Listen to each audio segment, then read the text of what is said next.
Kubuat miskin suamiku lalu menceraikannya karena ini. Aku masih ingat hari itu dengan jelas, hari ketika aku menikah dengan Mas Bayu. Hari yang kuyakini sebagai awal dari kebahagiaan abadi. Aku berdiri di pelaminan, mengenakan kebaya putih yang dipilihkan ibu, dengan senyum yang tak pernah pudar sepanjang hari. Mas Bayu menggenggam tanganku erat, sesekali membisikkan kata-kata manis yang membuat jantungku berdebar. Aku janji akan selalu menjagamu, Sari, katanya dengan tatapan penuh cinta. Aku percaya padanya. Aku percaya bahwa kami akan menjalani kehidupan yang bahagia, penuh kasih sayang dan pengertian. Mas Bayu adalah pria yang mapan, cerdas, dan tampak begitu penyayang.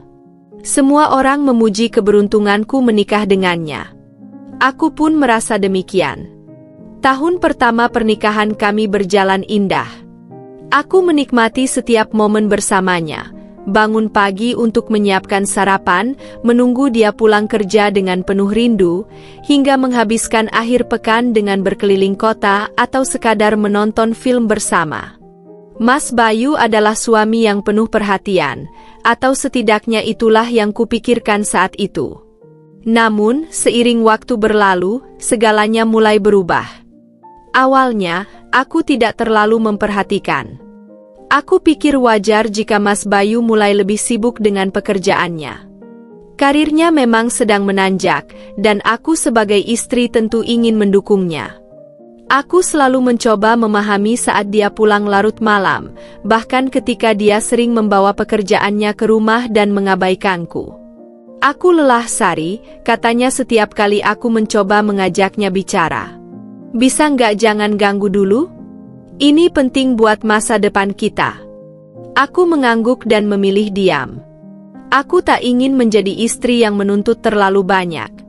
Aku pikir ini hanya fase sementara. Tapi fase itu tidak pernah berakhir. Malam-malam terasa semakin sepi. Mas Bayu semakin jarang mengajakku berbicara, bahkan saat kami duduk di meja makan bersama.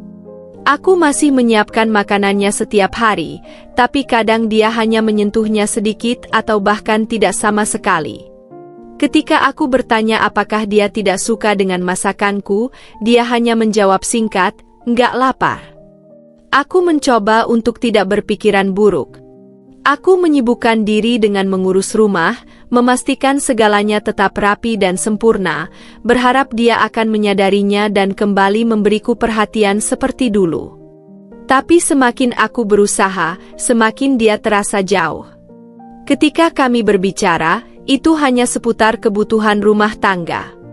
Tagihan listrik sudah dibayar? Kulkas isinya masih cukup? Jangan lupa ambil laundry besok. Aku merasa seperti seorang pengurus rumah tangga, bukan istri. Aku mulai merindukan masa-masa ketika kami bisa bercanda, berbicara tentang mimpi-mimpi kami, atau sekadar menikmati waktu berdua tanpa gangguan. Suatu malam, aku mencoba mendekatinya. Aku menunggu hingga pekerjaannya selesai, lalu duduk di sampingnya di sofa. "Mas, gimana kalau akhir pekan ini kita jalan-jalan? Keluar kota sebentar, refreshing," usulku dengan penuh harapan. Mas Bayu hanya melirikku sekilas sebelum kembali menatap layar ponselnya. "Aku sibuk, Sari. Mungkin lain kali." Lain kali. Kata-kata itu terus diulanginya setiap kali aku mengajak menghabiskan waktu bersama. Dan pada akhirnya, lain kali itu tak pernah datang. Bukan hanya perhatian yang berkurang, sikapnya terhadapku juga mulai berubah. Jika dulu dia selalu memuji masakanku, kini dia mulai berkomentar sinis. "Kamu nggak bisa coba masak yang lebih enak? Bosan rasanya begini terus." Jika dulu dia bangga padaku, kini dia meremehkan segala yang kulakukan. "Kerjaan rumah aja kok bisa capek? Kamu kan di rumah terus, nggak kayak aku yang kerja cari duit." Aku ingin membela diri, ingin mengatakan bahwa pekerjaan rumah tidak semudah yang dia pikirkan. Tapi aku tahu, tidak ada gunanya. Dia tidak akan mendengar. Lama-kelamaan, aku mulai merasa kecil di hadapannya. Seolah-olah aku hanya bagian dari rumah ini, seperti meja atau kursi, ada, tapi tidak dianggap penting. Namun, aku masih bertahan. Aku masih berharap bahwa semua ini hanya sementara. Bahwa suatu hari, Mas Bayu akan menyadari bahwa aku ada di sini, mencintainya sepenuh hati, dan berharap diperlakukan dengan kasih sayang yang sama. Pagi ini, seperti pagi-pagi sebelumnya, aku bangun lebih awal. Matahari bahkan belum sepenuhnya muncul, tetapi aku sudah berada di dapur, menyiapkan sarapan untuk Mas Bayu. Aku memasak makanan favoritnya, nasi goreng dengan telur mata sapi setengah matang, sambil menyeduh kopi hitam kesukaannya. Dulu, aku melakukan semua ini dengan penuh cinta. Tapi kini, aku melakukannya karena kewajiban. Mas Bayu masih tertidur saat aku selesai memasak. Aku menata meja makan dengan rapi, lalu masuk ke kamar untuk membangunkannya. "Mas, sarapannya sudah siap," kataku pelan sambil menyentuh bahunya. Dia mengerang pelan dan menggeliat di tempat tidur. Aku menunggu, berharap dia akan membuka mata dan tersenyum padaku seperti dulu. Tapi yang kudapat hanyalah dengkuran kecil dan gumaman malas. Aku menarik napas panjang, lalu kembali ke meja makan dan duduk sendirian. Aku menatap nasi goreng yang masih mengepul di piringnya. Aku tahu, nanti dia akan bangun dengan terburu-buru, hanya menyesap kopi beberapa teguk, lalu pergi tanpa menyentuh makanannya. Aku sudah terbiasa. Benar saja. Setengah jam kemudian, Mas Bayu keluar dari kamar dengan langkah malas. Matanya masih mengantuk, rambutnya berantakan, tapi yang pertama kali dia lakukan bukanlah menatapku, melainkan meraih ponselnya. Jari-jarinya dengan cekatan membuka layar, membaca sesuatu, lalu tersenyum tipis. Senyuman yang sudah lama tak pernah kuterima. Aku ingin tahu siapa yang membuatnya tersenyum seperti itu. Tapi aku hanya bisa menahan diri. Dia duduk di kursinya, menyesap kopi, lalu mengeluarkan ponsel dari saku celananya. Jari-jarinya kembali sibuk mengetik sesuatu. Aku bisa merasakan atmosfer berbeda di rumah ini. Dulu, meja makan menjadi tempat kami berbincang, berbagi cerita tentang hari kami masing-masing. Kini, meja makan hanya tempat untuk sekadar mengisi perut. Aku menatapnya dengan hati-hati. "Mas, hari ini pulang jam berapa?" "Entahlah," jawabnya tanpa mengalihkan pandangan dari ponselnya. Aku mengangguk kecil. Aku tak berharap banyak.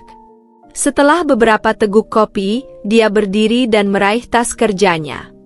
Aku mengikutinya sampai ke pintu, berharap dia setidaknya akan menoleh dan mengucapkan selamat tinggal. Tapi yang kulihat hanyalah punggungnya yang semakin menjauh. Aku menutup pintu pelan. Aku tahu, aku bukan lagi bagian dari dunianya. Setiap hari, aku melakukan segalanya untuk memastikan rumah ini tetap nyaman. Aku membersihkan setiap sudut, mencuci pakaian Mas Bayu, menyetrika kemeja-kemejanya, dan memastikan dia selalu pulang ke rumah yang bersih dan rapi. Aku melakukan semuanya sendiri. Tak pernah terpikir olehnya bahwa aku juga bisa lelah. Suatu hari, aku merasa tubuhku begitu lemah. Mungkin karena kelelahan, atau mungkin karena pikiranku yang selalu terbebani. Aku demam tinggi, tubuhku panas dingin, tapi aku tetap memaksakan diri untuk bangun dan memasak makan malam. Ketika Mas Bayu pulang, aku sedang duduk di sofa dengan kepala berdenyut hebat. Dia masuk tanpa menatapku. "Makan malam sudah siap?" Aku mencoba berdiri, tapi kepalaku berputar. "Mas, aku kurang enak badan." Aku belum sempat. Belum sempat aku menyelesaikan kalimatku, dia menghela napas panjang, seolah aku telah melakukan kesalahan besar. "Kamu di rumah terus, Sari? Masa masak aja nggak sempat?" Aku terdiam. Dadaku terasa sesak. Aku ingin berkata bahwa aku sakit. Aku ingin dia melihatku, memikirkan kondisiku, atau setidaknya menanyakan apakah aku baik-baik saja. Tapi tidak, yang dia pedulikan hanyalah makan malamnya. Akhirnya, aku hanya bisa tersenyum lemah. Aku buatkan sekarang. Aku menyeret kakiku ke dapur, menahan sakit yang melanda seluruh tubuhku, memasak dengan sisa tenaga yang kupunya. Aku tidak ingin bertengkar. Aku tidak ingin mendengar dia mengomel atau mengeluh. Malam itu, aku tidur dengan air mata yang membasahi bantal. Hari-hari berikutnya tak jauh berbeda. Aku hanya seseorang yang mengurus rumahnya, mencuci pakaiannya, dan memastikan semua kebutuhannya terpenuhi. Aku bukan pendampingnya. Aku hanya pelayan yang tak digaji. Jika aku ingin berbicara dengannya, dia akan menguap bosan atau menatap layar ponselnya. Jika aku ingin menghabiskan waktu bersamanya, dia akan mengatakan bahwa dia sibuk. Jika aku bertanya mengapa dia berubah, dia akan berkata aku terlalu banyak berpikir. Sampai akhirnya, aku berhenti bertanya. Aku berhenti mengharapkan perhatian. Tapi kemudian, aku mulai menyadari sesuatu. Aku bukan hanya kehilangan perhatiannya. Aku bukan hanya diabaikan. Aku dicurangi. Aku dikhianati. Dan kali ini, aku tidak akan tinggal diam. Hari itu aku merasa aneh. Ada sesuatu yang mengusik hatiku, membuatku gelisah tanpa alasan yang jelas. Mungkin karena sikap Mas Bayu yang semakin hari semakin dingin, atau mungkin karena perasaanku yang sudah terlalu lelah menerima perlakuannya. Aku mencoba mengabaikan semua pikiran itu dan melanjutkan rutinitasku. Seperti biasa, aku membersihkan rumah, mencuci pakaian, dan menyiapkan makan malam. Aku mencoba meyakinkan diriku bahwa semuanya baik-baik saja, bahwa Mas Bayu hanya sibuk dengan pekerjaannya.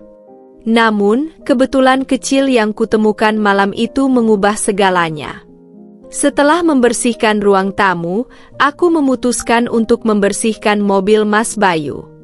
Aku selalu melakukannya setiap minggu, memastikan mobilnya tetap bersih dan nyaman untuk digunakan. Tapi begitu aku membuka pintu mobil, aroma asing langsung menyeruak ke hidungku. Parfum wanita. Aku membeku sejenak. Parfum ini bukan milikku. Aku tidak pernah memakai aroma seperti ini. Aromanya lembut, manis, dengan sentuhan bunga yang elegan. Aku mengendus sekali lagi, memastikan bahwa aku tidak salah mencium. Jantungku mulai berdebar. Dengan tangan gemetar, aku memeriksa jok belakang. Aku meraba-raba di bawah kursi, mencari sesuatu yang mungkin tertinggal. Dan di sanalah aku menemukannya. Sebuah syal berwarna merah marun. Aku mengangkat syal itu perlahan, menatapnya dengan perasaan campur aduk. Bahannya lembut, wangi parfumnya masih kuat. Tidak ada alasan syal ini bisa ada di sini kecuali seseorang pernah duduk di mobil ini dan meninggalkannya. Tapi siapa? Hatiku ingin menolak kenyataan yang mulai terasa jelas. Aku mencoba mencari kemungkinan lain. Mungkin ini milik temannya. Mungkin seseorang tidak sengaja meninggalkannya di sini. Tapi di dalam hatiku, aku tahu jawabannya. Aku menggenggam syal itu erat, lalu membawanya masuk ke dalam rumah. Aku menunggunya pulang malam itu dengan hati yang tidak tenang. Malam semakin larut ketika akhirnya aku mendengar suara mobilnya berhenti di garasi. Aku duduk di ruang tamu, syal itu masih dalam genggamanku. Tak lama kemudian, Mas Bayu masuk ke rumah, meletakkan tasnya di sofa tanpa menatapku. Aku berdiri dan mendekatinya. "Mas, aku mau tanya sesuatu." Dia mengernyit. "Apa?" Aku mengangkat syal merah marun itu. "Ini punyamu?" Mas Bayu melirik sekilas, lalu tertawa kecil. "Bukan." "Kenapa?" "Nemu di mobil Mas." Dia menghela napas seolah pertanyaanku mengganggunya. Oh, mungkin teman kantor ketinggalan.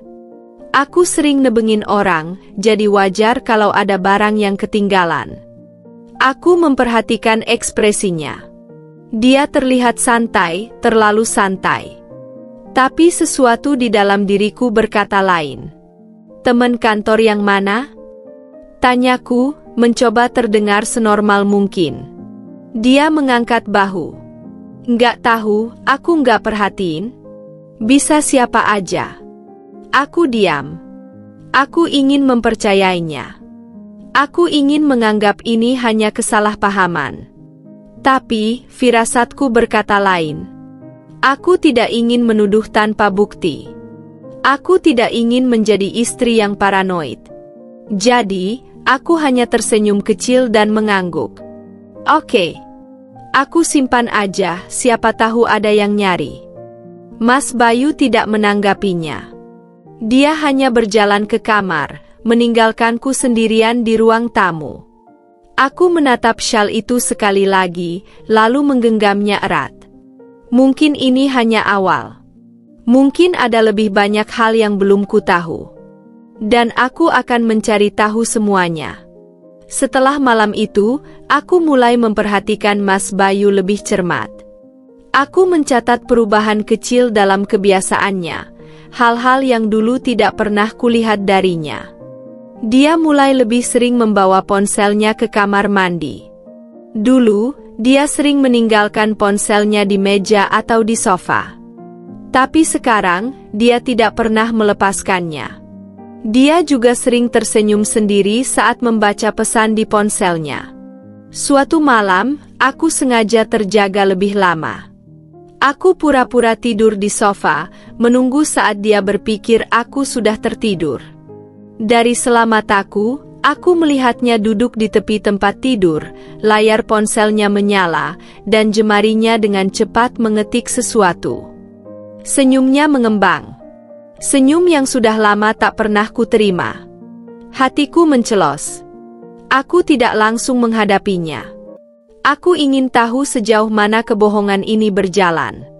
Aku ingin tahu siapa yang sebenarnya sedang dia sembunyikan dariku. Aku memutuskan untuk menunggu. Dan saat waktu yang tepat tiba, aku akan menemukan jawabannya. Beberapa hari kemudian, Mas Bayu sedang mandi saat ponselnya berbunyi. Aku menatap layar yang menyala di atas meja. Sebuah panggilan masuk. Nama yang tertera di layar bukan nama yang kukenal.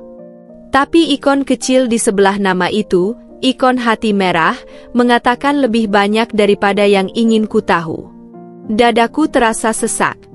Jari-jariku gemetar saat aku meraih ponsel itu. Aku tidak mengangkatnya. Aku hanya menatapnya, berusaha mengendalikan emosi yang berkecamuk dalam diriku. Beberapa detik kemudian, panggilan itu berakhir. Tapi aku tahu, ini bukan yang terakhir. Aku mengembalikan ponsel itu ke tempatnya, lalu berjalan ke dapur dengan pikiran yang semakin kacau. Aku ingin marah. Aku ingin berteriak. Tapi aku tidak boleh gegabah. Aku harus berpikir. Dan yang lebih penting, aku harus merencanakan langkahku selanjutnya. Hari itu aku merasa ada sesuatu yang akan terjadi. Aku tidak tahu apa, tapi firasatku begitu kuat. Sudah beberapa hari aku mencatat perubahan sikap Mas Bayu, pulang semakin larut, selalu sibuk dengan ponselnya, dan mulai lebih sering berdandan sebelum pergi. Bukan berdandan yang biasa. Dulu, dia tidak terlalu peduli dengan penampilannya. Setelan kerja seringkali kusut, rambutnya kadang acak-acakan. Tapi sekarang, dia mulai menyemprotkan parfum sebelum berangkat kerja, parfum yang lebih mahal dari yang biasa dia pakai. Dia merapikan kemejanya dengan hati-hati, memastikan lipatan dasinya sempurna. Bahkan, dia membeli beberapa pakaian baru tanpa pernah memberitahuku. Aku mengamati semua itu dalam diam. Aku tidak bertanya, tidak menuduh. Aku hanya menunggu saat yang tepat untuk bertindak. Dan hari itu, kesempatan akhirnya datang. Sore itu, Mas Bayu pulang lebih awal. Sesuatu yang jarang terjadi. Biasanya, dia pulang larut dengan alasan pekerjaan menumpuk atau ada rapat mendadak. Tapi kali ini, dia tiba di rumah sebelum matahari terbenam. Aku memasak makan malam seperti biasa, berharap dia akan duduk dan makan bersamaku. Tapi begitu dia masuk ke rumah, dia hanya meletakkan tasnya, lalu mengambil kunci mobil lagi. "Mas mau kemana?" tanyaku, mencoba terdengar santai. Dia melirikku sekilas. "Ada urusan sama klien. Mungkin pulang agak malam." Aku mengangguk pelan. "Oh, siapa kliennya?" Ekspresinya sedikit berubah. Sekilas, aku melihat wajahnya tegang, meski dia segera menguasai diri. "Ya adalah, nggak penting kamu tahu." Jawaban yang terlalu cepat. Terlalu defensif. Aku tidak bertanya lagi. Aku hanya tersenyum kecil. "Hati-hati di jalan." Dia mengangguk singkat lalu pergi. Begitu mobilnya meninggalkan garasi, aku mengambil ponselku dan membuka aplikasi pelacak yang diam-diam sudah kupasang di ponselnya sejak seminggu lalu. Lokasi real-time menunjukkan bahwa dia tidak pergi ke arah kantornya. Dia menuju ke sebuah restoran di pusat kota. Restoran yang terkenal dengan suasana romantisnya. Hatiku berdegup kencang.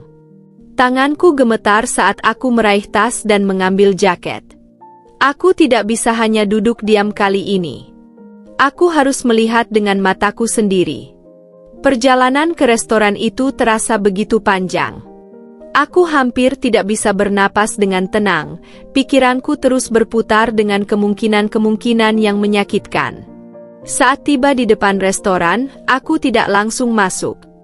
Aku menunggu di luar, di tempat yang cukup tersembunyi, mengamati setiap orang yang keluar masuk. Dan akhirnya, aku melihatnya. Mas Bayu, duduk di dekat jendela dengan seorang wanita. Wanita itu cantik, muda, mengenakan gaun elegan yang terlihat mahal. Rambutnya tergerai sempurna, dan dia tersenyum dengan manis saat Mas Bayu berbicara dengannya. Tapi yang paling membuat dadaku terasa remuk bukanlah kecantikannya, melainkan ekspresi Mas Bayu. Dia terlihat begitu bahagia. Jauh lebih bahagia daripada yang pernah kulihat selama bertahun-tahun terakhir bersamanya. Dia tertawa, menyentuh tangan wanita itu dengan lembut, seolah-olah dia adalah satu-satunya orang yang ada di dunia ini. Dan saat itulah aku menyadari, aku tidak ada lagi dalam dunianya. Aku tidak bisa bergerak. Aku ingin masuk ke dalam, berteriak, menuntut penjelasan. Tapi kakiku terasa lemas. Lalu, aku melihat sesuatu yang membuat semua keraguan hilang. Mas Bayu mengeluarkan sebuah kotak kecil dari sakunya. Kotak beludru biru. Kotak yang hanya digunakan untuk satu hal. Dia membukanya, memperlihatkan sebuah cincin berkilauan di dalamnya. Wanita itu menutup mulutnya dengan tangan, matanya berbinar. Mas Bayu tersenyum dan berkata sesuatu. Aku tidak bisa mendengar apa, tapi aku tidak perlu mendengarnya. Aku tahu apa yang sedang terjadi. Dia tidak hanya berselingkuh. Dia mungkin berencana menikahi wanita itu. Aku tidak ingat bagaimana aku bisa sampai kembali ke rumah. Malam itu, aku duduk diam dalam kegelapan. Tidak ada air mata, tidak ada isak tangis. Hanya kesunyian yang menggema di dalam hatiku, seolah seluruh jiwaku telah mati bersama cinta yang selama ini kupertahankan. Mas Bayu telah menghancurkan semuanya. Aku mengorbankan segalanya untuk pernikahan ini, waktu, tenaga, bahkan mimpiku sendiri. Aku membangun rumah ini dengan kasih sayang, hanya untuk diperlakukan seperti barang usang yang tidak lagi berharga. Dan sekarang, dia ingin menikahi wanita lain? Tidak. Aku tidak akan membiarkan ini berakhir begitu saja. Jika dia berpikir bisa membuangku seperti sampah, maka aku akan memastikan dia merasakan apa yang aku rasakan. Aku akan mengambil sesuatu darinya. Sesuatu yang lebih berharga dari sekadar pernikahan ini. Aku akan mengambil kekuasaannya. Aku akan mengambil hartanya. Dan aku akan meninggalkannya dalam kehancuran. Langkah pertama dalam rencana ini adalah memahami di mana titik lemah Mas Bayu. Aku tidak bisa bertindak gegabah. Aku harus sabar, mengamati, dan bergerak di saat yang tepat. Sejak awal pernikahan kami, aku tahu satu hal yang menjadi kelemahannya, bisnis keluarga. Mas Bayu memang terlihat seperti pria sukses yang mengelola perusahaan dengan tangannya sendiri. Tapi kenyataannya, bisnis itu diwariskan oleh keluarganya. Dia tidak membangunnya dari nol, hanya meneruskan apa yang sudah ada. Dan dia tidak benar-benar memahami seluk-beluk bisnis itu. Selama ini, dia mengandalkan orang lain untuk mengelolanya, termasuk aku. Aku mungkin hanya seorang istri di rumah, tapi aku tahu lebih banyak daripada yang dia sadari. Aku tahu kemana uangnya mengalir. Aku tahu siapa yang dia percayai di perusahaannya. Dan yang paling penting, aku tahu cara mengambil alih semuanya tanpa dia sadari. Aku tidak bisa melakukannya sendiri. Aku butuh seseorang yang bisa membantuku. Orang pertama yang terlintas dalam pikiranku adalah Andre, sahabat lamaku yang juga seorang konsultan keuangan. Kami sudah lama tidak bertemu sejak aku menikah, tapi aku tahu dia bisa dipercaya. Aku menghubunginya dan mengatur pertemuan di sebuah kafe kecil di pinggir kota. Saat aku tiba, Andre sudah menungguku. Dia menatapku dengan ekspresi prihatin. "Sari, ada apa?" Suaramu di telepon terdengar serius. Aku menarik napas panjang sebelum mulai bercerita. Aku tidak menyebutkan semua detail tentang perselingkuhan Mas Bayu, tapi cukup untuk membuat Andre mengerti bahwa aku ingin keluar dari pernikahan ini, dan aku ingin memastikan aku tidak pergi dengan tangan kosong. Andre mendengarkan dengan seksama. Setelah aku selesai berbicara, dia menghela napas panjang. "Jadi, kamu mau mengambil alih aset Bayu sebelum kamu pergi?" Aku mengangguk. Aku tidak mau dia hidup enak setelah semua yang dia lakukan. Aku ingin memastikan dia kehilangan segalanya. Andre terdiam sejenak, lalu tersenyum kecil. "Kamu tahu, ini akan sulit. Tapi bukan tidak mungkin." Aku menatapnya penuh harap. "Kamu mau bantu aku?" Dia mengangguk. "Tentu. Aku punya beberapa ide. Langkah pertama adalah mendapatkan akses penuh ke aset keuangan Mas Bayu. Aku sudah lama menjadi orang yang mengelola pengeluaran rumah tangga, jadi aku tahu rekening mana yang dia gunakan untuk kebutuhan pribadi dan bisnis. Dengan sedikit manipulasi, aku bisa membuatnya percaya bahwa dia perlu menginvestasikan sebagian uangnya ke dalam proyek-proyek tertentu, proyek yang sebenarnya akan memberikan kendali lebih kepadaku. Andre membantuku menyusun strategi. Kami menciptakan skema investasi yang terlihat meyakinkan, sesuatu yang bisa menarik perhatian Mas Bayu tanpa menimbulkan kecurigaan. Aku mulai perlahan. Saat makan malam, aku berbicara seolah-olah aku hanya istri yang peduli dengan masa depan keluarganya. "Mas," kataku dengan nada lembut, "aku dengar ada peluang investasi baru yang menarik. Aku pikir ini bisa jadi tambahan untuk bisnis kita." Mas Bayu, yang biasanya tidak pernah mendengarkanku, kali ini tampak tertarik. "Investasi apa?" Aku menjelaskan dengan hati-hati, menggunakan informasi yang telah disusun Andre. Aku memastikan semuanya terdengar menguntungkan, tanpa terlihat terlalu memaksa. Dia mengangguk-angguk lalu berkata, "Menarik juga. Aku akan pikirkan." Aku tersenyum dalam hati. Ini baru permulaan. Beberapa minggu berikutnya, aku semakin mendekatkan diri ke dalam urusan keuangan Mas Bayu. Aku berpura-pura lebih peduli dengan bisnisnya, meminta izin untuk membantu mengelola sebagian transaksi agar dia bisa lebih fokus pada urusan pentingnya, yang sebenarnya adalah wanita itu.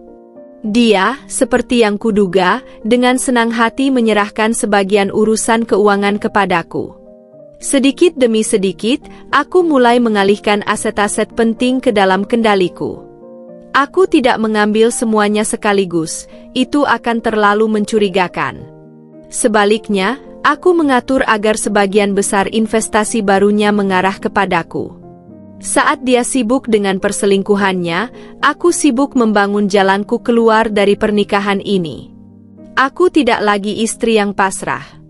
Aku adalah wanita yang akan merebut kembali hidupnya. Dan saat waktunya tiba, Mas Bayu akan kehilangan lebih dari yang pernah dia bayangkan. Aku selalu percaya bahwa balas dendam terbaik bukanlah kemarahan yang meledak-ledak, tetapi kehancuran yang perlahan dan pasti. Aku tidak ingin menghancurkan Mas Bayu dalam satu pukulan. Aku ingin dia merasakan kehilangan sedikit demi sedikit tanpa menyadarinya. Sampai akhirnya, saat dia sadar, semuanya sudah terlambat. Langkah pertamaku sudah berjalan mulus. Aku berhasil meyakinkan Mas Bayu untuk menyerahkan sebagian urusan keuangan kepadaku. Dia terlalu sibuk dengan wanita itu, terlalu percaya diri bahwa aku tetap istri yang setia, terlalu buta untuk melihat apa yang sebenarnya terjadi. Tapi ini baru permulaan. Aku perlu bergerak lebih dalam. Bisnis keluarga Mas Bayu bukan hanya tentang uang. Ada orang-orang di dalamnya yang memiliki peran penting, manajer, akuntan, hingga investor. Aku perlu memastikan bahwa mereka berpihak kepadaku, atau setidaknya tidak curiga saat aku mulai mengambil alih. Aku mulai dengan mendekati Lestari, sekretaris pribadi Mas Bayu. Selama ini, aku jarang berurusan langsung dengannya, tapi aku tahu bahwa dia adalah orang kepercayaan suamiku dalam segala urusan administrasi. Jika aku ingin mendapatkan akses lebih dalam, aku harus mendapatkan kepercayaannya. Aku mengundangnya makan siang di sebuah restoran yang cukup tenang. Awalnya dia tampak ragu, mungkin tidak terbiasa dengan istri bos yang tiba-tiba ingin berbincang dengannya. Tapi aku tahu bagaimana cara membuat orang berbicara. Setelah beberapa obrolan ringan, aku mulai mengarah ke topik yang sebenarnya. Lestari, kamu pasti tahu kalau akhir-akhir ini Mas Bayu sibuk sekali kan? Tanyaku dengan nada santai. Lestari mengangguk. Iya Bu. Banyak proyek baru yang sedang berjalan. Aku tersenyum kecil. Aku ingin sedikit membantunya. Aku khawatir dia terlalu lelah. Kamu pasti lebih paham soal keuangan perusahaan dibanding aku. Bisa bantu jelaskan beberapa hal? Aku melihat keraguan di wajahnya. Lestari, aku hanya ingin memastikan semuanya berjalan lancar. Ini bukan tentang bisnis saja, ini tentang keluarga. Aku ingin memastikan masa depan kami tetap stabil. Matanya melunak. Dia mengangguk dan dari sana, aku mulai mendapatkan informasi yang lebih rinci tentang transaksi, mitra bisnis, dan kebiasaan keuangan Mas Bayu yang bahkan aku tidak tahu sebelumnya. Dari Lestari, aku mengetahui bahwa sebagian besar aset bisnis dikelola melalui beberapa rekening yang tersebar di berbagai bank. Aku juga tahu siapa yang memiliki akses ke akun-akun tersebut. Dan lebih penting lagi, aku tahu bagaimana caranya mengambil kendali. Aku tidak bisa mengambil uang dalam jumlah besar sekaligus, itu terlalu mencurigakan. Sebaliknya, aku memanfaatkan celah dalam pengelolaan bisnis. Aku mulai memindahkan sebagian dana ke dalam proyek-proyek investasi yang aku ciptakan bersama Andre. Proyek-proyek ini sebenarnya tidak nyata, tetapi di atas kertas mereka terlihat sah. Setiap bulan, jumlah kecil dari rekening perusahaan mulai dialihkan ke rekening-rekening baru yang kupegang. Perlahan, aku membangun kekuatan finansialku sendiri tanpa Mas Bayu menyadari apapun. Sementara itu, aku juga mulai mengontrol properti yang kami miliki. Aku meminta Mas Bayu untuk menandatangani beberapa dokumen legal yang, tanpa dia sadari, mulai mengalihkan kepemilikan beberapa aset ke namaku. Aku tahu dia tidak akan membaca dokumen itu dengan teliti. Dia terlalu sibuk, terlalu percaya diri bahwa aku tidak akan melakukan apapun di belakangnya. Dan itu adalah kesalahan terbesarnya. Aku tidak hanya ingin mengambil uangnya. Aku ingin membuatnya kehilangan kontrol. Salah satu langkah penting dalam rencanaku adalah menciptakan masalah kecil di perusahaannya. Masalah yang tampak seperti kesalahan manajemen atau keputusan bisnis yang buruk. Aku bekerja sama dengan Andre untuk merancang beberapa proyek yang terlihat menguntungkan, tetapi sebenarnya akan menjadi beban finansial yang besar. Proyek-proyek ini akan menyedot dana perusahaan secara perlahan, membuat arus kas semakin ketat tanpa ada tanda-tanda manipulasi yang mencurigakan. Ketika masalah mulai muncul, Mas Bayu akan berpikir bahwa ini hanyalah tantangan bisnis biasa. Dia tidak akan menyadari bahwa semua ini adalah bagian dari rencanaku. Aku ingin melihat ekspresinya saat dia akhirnya menyadari bahwa bisnis yang diwarisinya mulai goyah. Aku ingin melihatnya panik. Aku ingin melihatnya kehilangan sesuatu yang selama ini dia anggap aman. Aku tahu aku tidak bisa selamanya berada di sini. Pada akhirnya, aku harus pergi. Tapi aku tidak akan pergi dengan tangan kosong. Aku mulai merencanakan kepindahanku. Aku mencari tempat tinggal baru, jauh dari kehidupan lama ini. Aku memastikan bahwa semua uang yang telah aku kumpulkan aman di rekening yang tidak bisa dilacak. Dan yang lebih penting, aku memastikan bahwa ketika aku pergi, Mas Bayu akan terjebak dalam kekacauan yang tidak bisa dia kendalikan. Aku tidak ingin dia hanya kehilangan uangnya. Aku ingin dia kehilangan segalanya, bisnisnya, reputasinya, kepercayaannya pada orang-orang di sekitarnya.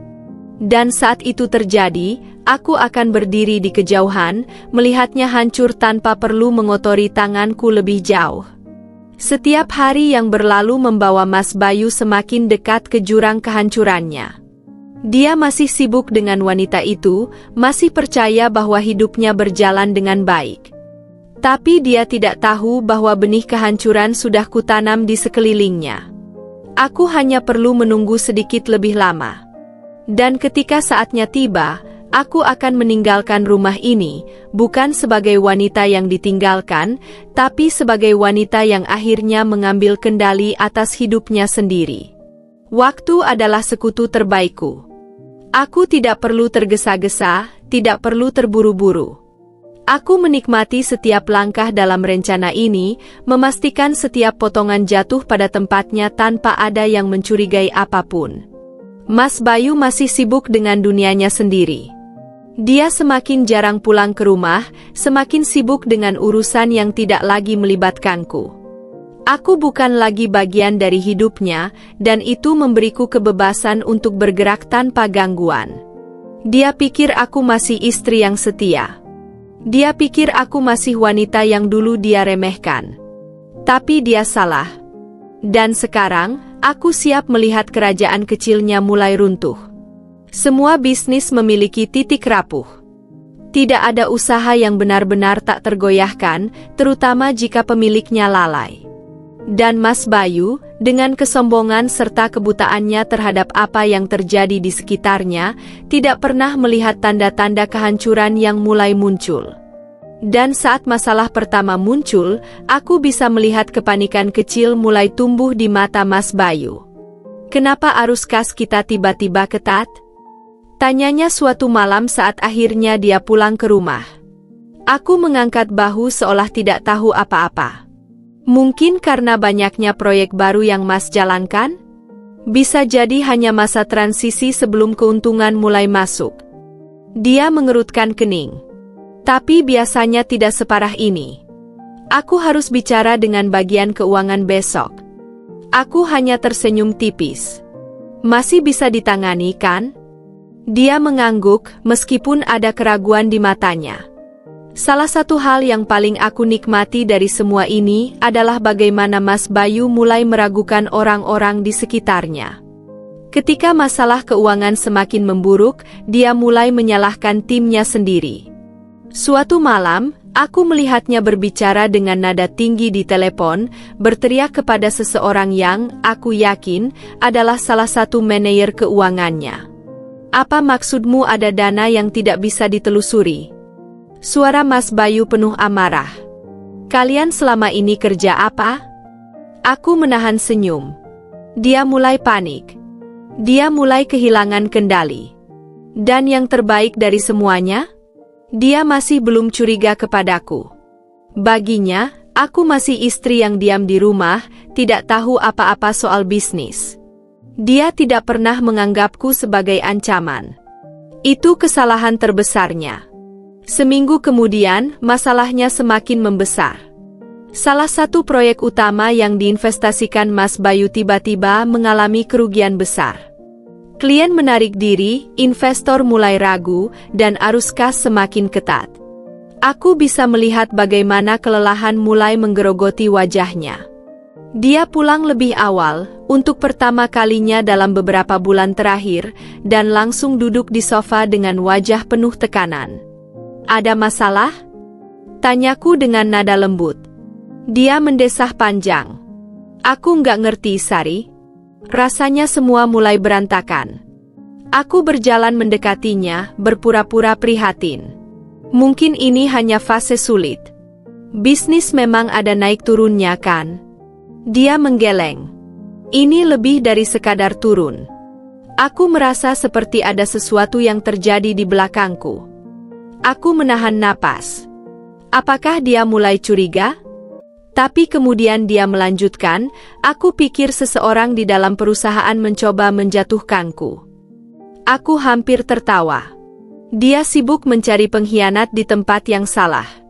Saat aku tahu Mas Bayu benar-benar terdesak, aku menyiapkan langkah terakhirku.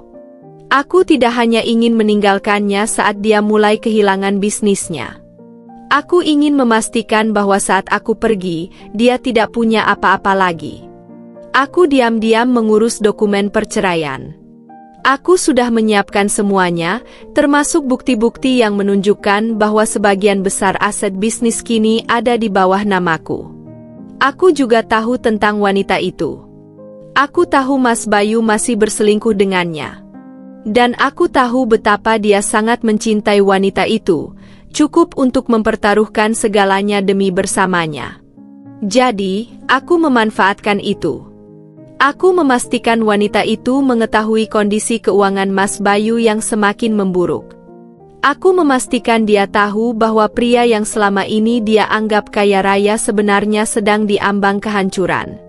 Dan seperti yang sudah kuduga, wanita itu mulai menjauh. Mas Bayu tidak hanya kehilangan bisnisnya. Dia kehilangan wanita yang dia kejar selama ini. Dan sebentar lagi, dia juga akan kehilangan aku. Saat akhirnya aku meletakkan surat cerai di atas meja ruang tamu, aku tidak merasa sedih. Aku tidak merasa kehilangan.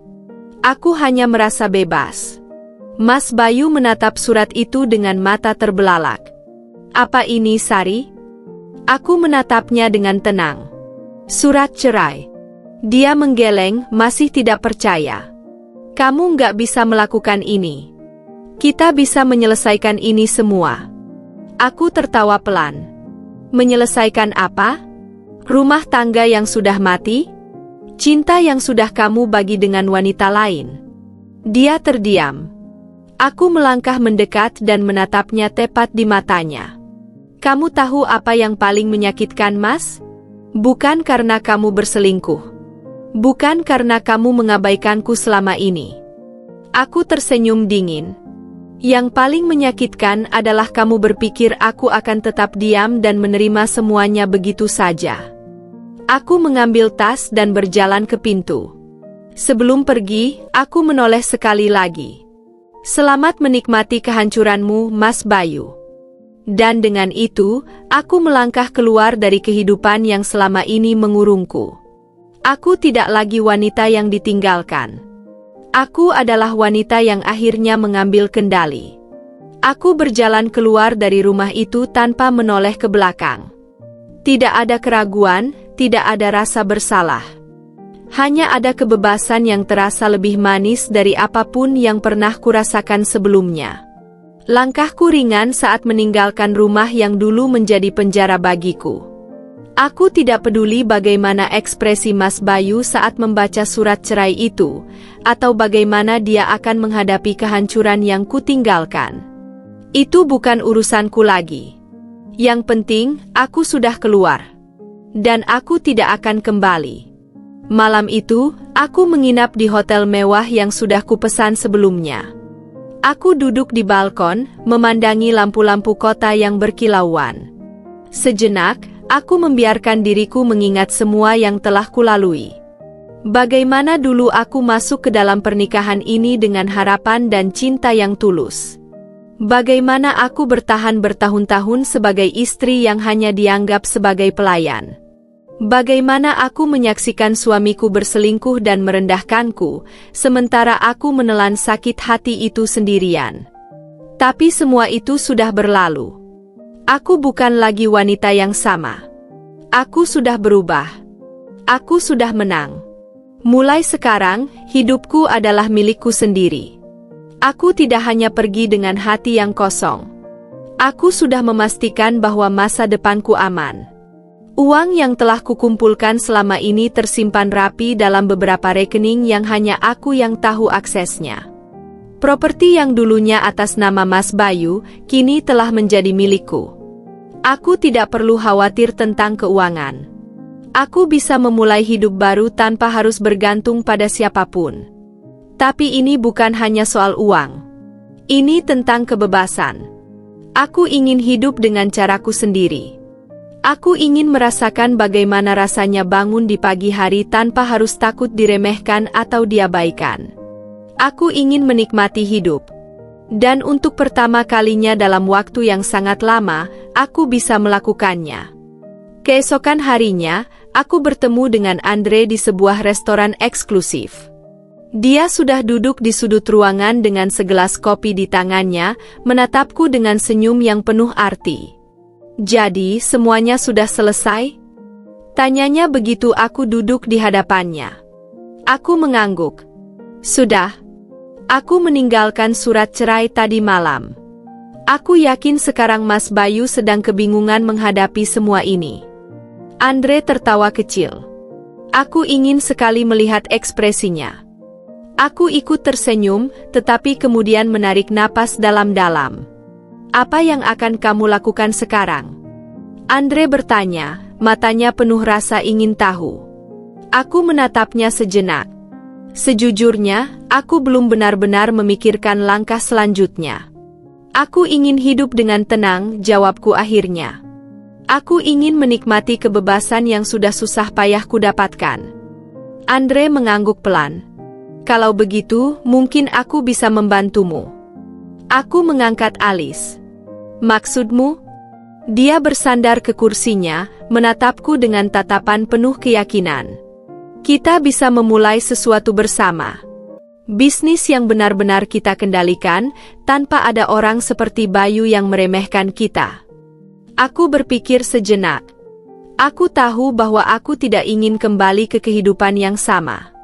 Aku tidak ingin hanya menjadi istri seseorang dan hidup di bawah bayang-bayang pria lagi. Aku ingin membangun sesuatu untuk diriku sendiri. Dan mungkin, Andre benar. Ini adalah kesempatan untuk benar-benar memulai dari awal. Aku akan memikirkannya, kataku akhirnya. Andre tersenyum. "Baik.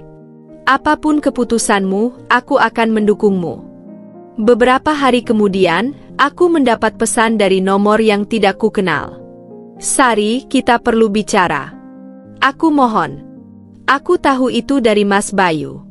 Aku menatap layar ponselku lama, mempertimbangkan apakah aku harus membalas atau tidak. Tapi aku tahu jawabannya. Aku tidak punya alasan untuk berbicara dengannya lagi. Aku menghapus pesan itu tanpa membacanya lagi. Masa lalu sudah berakhir. Aku tidak akan membiarkan diriku terseret kembali. Seminggu setelah kepergianku dari rumah itu, aku berdiri di balkon apartemen baruku. Aku menatap langit dari balkon. Warna jingga keemasan dari matahari terbenam terasa begitu berbeda kali ini, lebih hangat, lebih berarti. Seakan dunia akhirnya menyambutku dengan kebebasan yang selama ini kurindukan. Tak ada lagi teriakan Mas Bayu. Tak ada lagi perasaan diabaikan. Tak ada lagi bayangan tentang wanita lain yang mengintai rumah tanggaku. Yang tersisa hanyalah aku dan masa depan yang kini ada di tanganku sendiri. Tapi aku tahu, kebebasan saja tidak cukup. Aku butuh tujuan. Aku butuh sesuatu yang bisa kupegang untuk melangkah ke depan, sesuatu yang bisa membuktikan bahwa aku tidak hanya bertahan, aku berkembang. Dan itulah yang akan kulakukan. Meskipun aku sudah menutup bab itu dalam hidupku, bayangan Mas Bayu masih terus menghantuiku. Setiap hari, ada pesan dari nomor tak dikenal. Aku tahu itu dia. Sari, aku butuh bicara denganmu. Aku tahu aku salah, tapi tolong beri aku kesempatan untuk menjelaskan. Jangan lakukan ini, Sari. Kita bisa memperbaikinya. Aku mengabaikan semuanya. Tapi suatu hari, pesan yang datang berbeda. Aku tahu tentang Andre. Aku menegang. Apa maksudnya? Aku mencoba mengabaikannya, tapi ada rasa gelisah yang mengendap di dadaku. Apakah dia tahu lebih dari yang seharusnya? Aku tak bisa membiarkan itu terjadi. Aku harus memastikan bahwa Mas Bayu tetap berada di tempatnya, di bawah. Beberapa hari kemudian, aku menghubungi pengacara yang mengurus perceraianku. Aku ingin tahu sejauh mana prosesnya berjalan. Masih dalam tahap finalisasi, Bu Sari, kata pengacara itu di telepon. Tapi ada satu masalah kecil. Aku mengernyit. Masalah apa? Mas Bayu menolak menandatangani beberapa dokumen terkait aset yang sudah dialihkan ke nama Anda. Dia berusaha menunda prosesnya. Aku menahan napas. Aku tidak boleh membiarkan ini terjadi. Bisakah kita melakukan sesuatu? Tanyaku, berusaha tetap tenang. Ada beberapa opsi, tapi semua tergantung pada bagaimana Anda ingin menanganinya, jawab pengacara itu. Aku mengangguk meski dia tak bisa melihatku. Aku akan mengurusnya. Aku memutuskan untuk menemui Mas Bayu. Bukan karena aku ingin mendengar permohonannya. Bukan karena aku masih peduli. Tapi karena aku ingin memastikan bahwa dia tahu, tidak ada jalan kembali. Kami bertemu di sebuah kafe kecil, tempat yang jauh dari pusat kota. Dia sudah ada di sana ketika aku tiba, tampak lebih kusut dari biasanya. Ketika aku duduk di depannya, dia menatapku dengan mata penuh penyesalan. Sari, suaranya serak. Aku mengangkat tangan.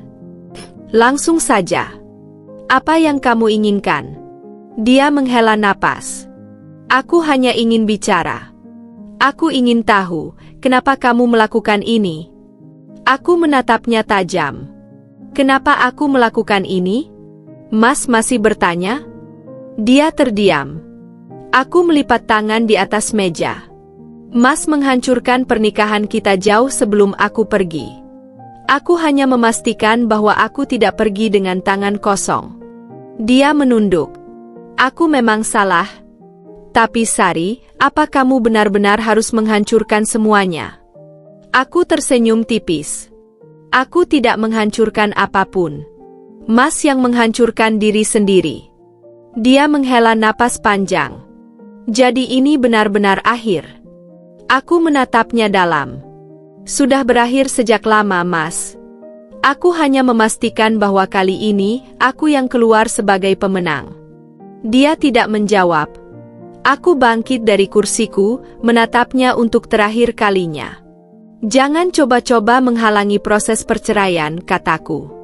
Atau aku akan memastikan bahwa kehancuran Mas lebih buruk dari ini. Aku bisa melihat ketakutan di matanya. Aku tersenyum puas. Kemudian aku berbalik, meninggalkan dia di sana, terjebak dalam kehancuran yang dia buat sendiri. Aku telah membuat keputusan. Aku tidak akan kembali ke kehidupan lama. Aku tidak akan menjadi korban lagi.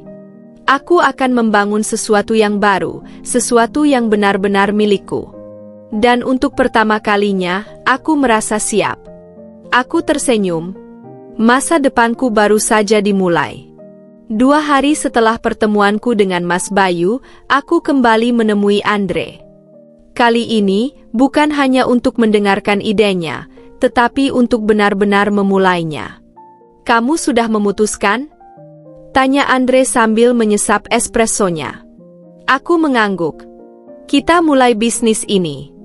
Tapi aku tidak mau hanya ikut-ikutan. Aku ingin kita membangun sesuatu yang bisa membuat kita berkuasa." Andre tersenyum penuh arti. "Aku suka ambisi itu." Kami mulai menyusun rencana. Tidak hanya bisnis biasa, tetapi sesuatu yang bisa memberikan kendali dan kekuatan yang lebih besar. Aku memiliki keuntungan, aku tahu bagaimana bisnis Mas Bayu berjalan, siapa saja koneksinya, dan bagaimana cara sistem itu bekerja. Dan aku tahu bagaimana cara menumbangkannya. "Kita bisa mengambil beberapa klien lama dari bisnis Mas Bayu," kataku. Andre mengangguk. "Tapi kita harus hati-hati. Kalau terlalu mencolok, dia bisa menggigit balik." Aku tersenyum tipis. Mas Bayu sudah tidak punya kekuatan lagi. Dia hanya bisa menonton dari jauh. Kami menyusun strategi dengan hati-hati. Aku menggunakan uang yang sudah kukumpulkan selama bertahun-tahun untuk modal awal, sementara Andre menggunakan koneksinya untuk memperluas jaringan. Dalam waktu sebulan, kami sudah memiliki bisnis yang mulai berkembang. Tentu saja, tidak semuanya berjalan mulus. Suatu malam, aku mendapat panggilan dari nomor tak dikenal. Aku hampir mengabaikannya, tapi rasa penasaran membuatku mengangkat telepon. "Sorry." Suara itu membuatku membeku. "Mas Bayu, ada apa?" tanyaku dingin. "Kamu pikir kamu bisa mengambil semuanya dariku dan lolos begitu saja?" Suaranya terdengar penuh amarah yang ditahan. Aku tertawa kecil. "Mas yang kehilangan segalanya karena kesalahan Mas sendiri. Jangan salahkan aku. Kamu pikir bisnis kecilmu itu bisa menggantikan apa yang sudah aku bangun bertahun-tahun?" Aku tersenyum. "Bukan hanya menggantikan Mas. Aku akan membuat bisnis yang jauh lebih besar dari yang pernah Mas impikan." Dia terdiam. Aku bisa merasakan kemarahannya di seberang telepon. "Kita belum selesai, Sari," katanya akhirnya. Aku menghela napas. "Mas sudah selesai sejak lama. Mas hanya belum menyadarinya." Aku menutup telepon sebelum dia bisa membalas. Aku tahu ini belum akhir. Mas Bayu mungkin sudah jatuh, tapi dia bukan tipe pria yang akan menyerah begitu saja. Tapi itu tidak masalah. Aku sudah siap menghadapi apapun. Bisnis kami berkembang pesat lebih cepat dari yang kuduga. Klien-klien mulai berdatangan, beberapa di antaranya adalah orang-orang yang dulu bekerja sama dengan Mas Bayu. Aku bisa membayangkan wajahnya saat mengetahui bahwa orang-orang yang dulu mengandalkannya kini beralih kepadaku. Namun, aku juga tahu bahwa bisnis ini bukan hanya soal mengambil alih aset lama. Aku harus membuktikan bahwa aku bisa sukses tanpa bayangan masa laluku. Aku mulai membangun jaringan baru, menghadiri pertemuan bisnis, dan bernegosiasi dengan orang-orang yang dulu tak pernah menganggapku serius. Kini, mereka tidak punya pilihan selain melihatku sebagai pemain utama. Aku bukan lagi sekadar istri yang diabaikan. Aku adalah seseorang yang memiliki kekuatan. Suatu malam, Andre menemuiku dengan ekspresi serius. Kami sedang duduk di ruang kantorku yang baru, menikmati segelas anggur setelah hari yang panjang. "Kita harus hati-hati," katanya. Aku mengangkat alis. "Maksudmu?" "Aku mendapat informasi bahwa Bayu mulai mencari cara untuk menjatuhkan kita." Aku menghela napas. Tentu saja. Aku sudah menduganya. Dia masih punya beberapa koneksi yang bisa menyulitkan kita. Kita harus bermain lebih cerdas. Aku menatapnya sejenak, lalu tersenyum. Biarkan dia mencoba. Aku tidak takut. Andre menatapku tajam. Jangan meremehkan orang yang terpojok, Sari. Mereka bisa jadi lebih berbahaya dari yang kita kira. Aku tahu dia benar.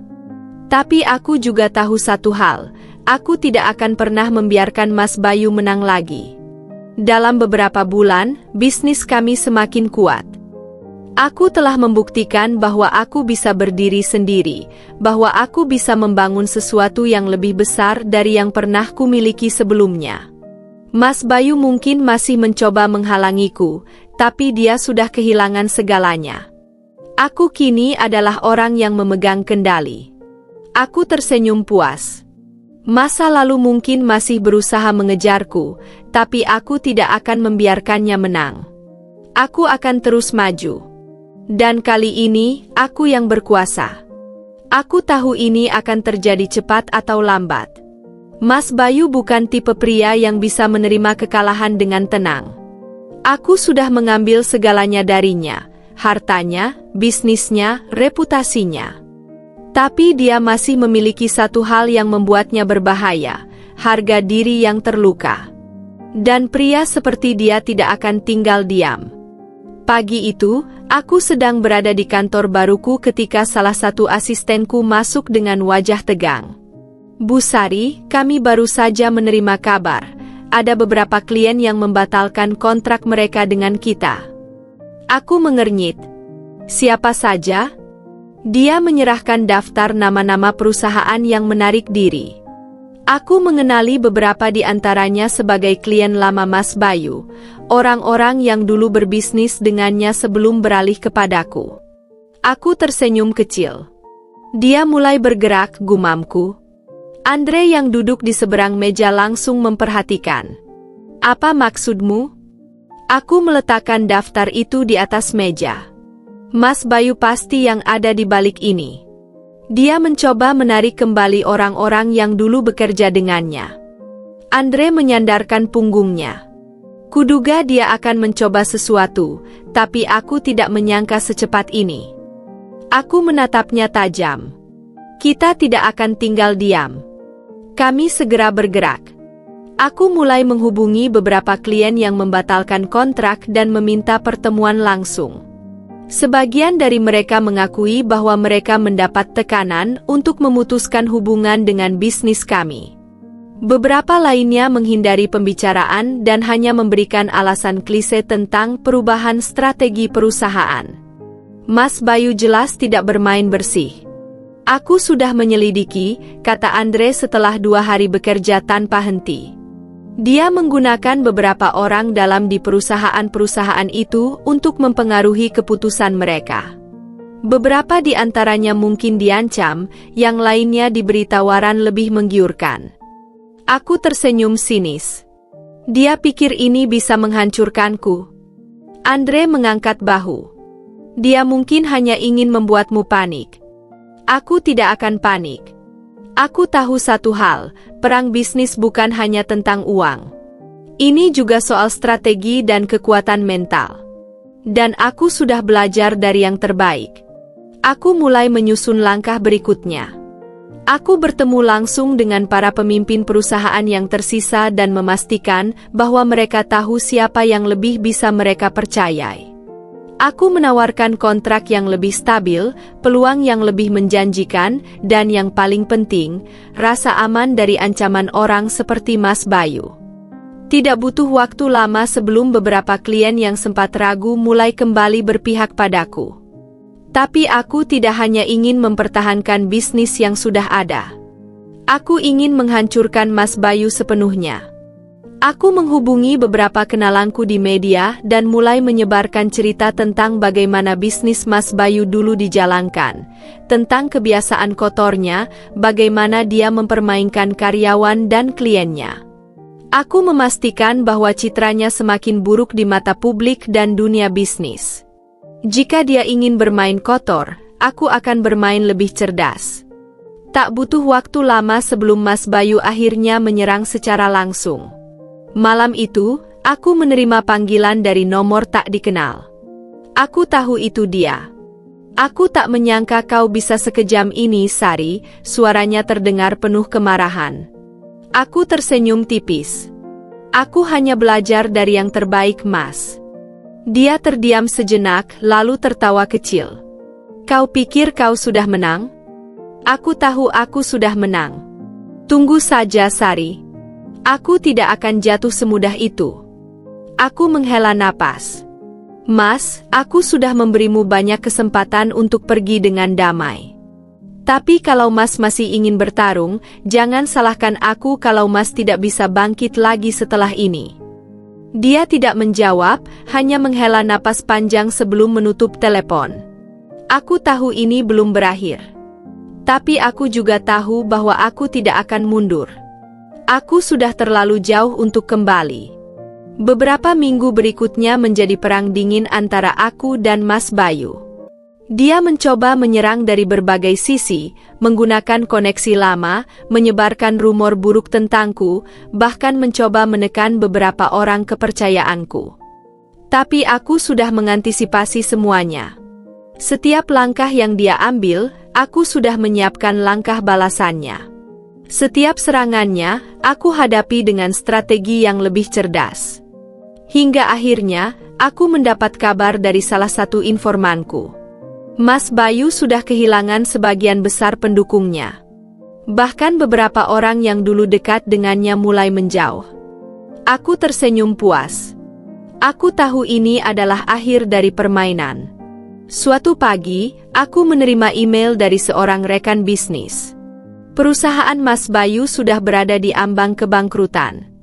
Aku menatap layar laptopku, membiarkan kata-kata itu meresap dalam pikiranku. Aku telah menang. Aku telah menghancurkan seseorang yang dulu meremehkanku, yang menganggapku tidak lebih dari sekadar istri yang bisa dikendalikan. Aku telah membuktikan bahwa aku lebih kuat daripada yang pernah dia bayangkan. Dan sekarang, aku bisa melangkah ke depan tanpa bayang-bayang masa lalu.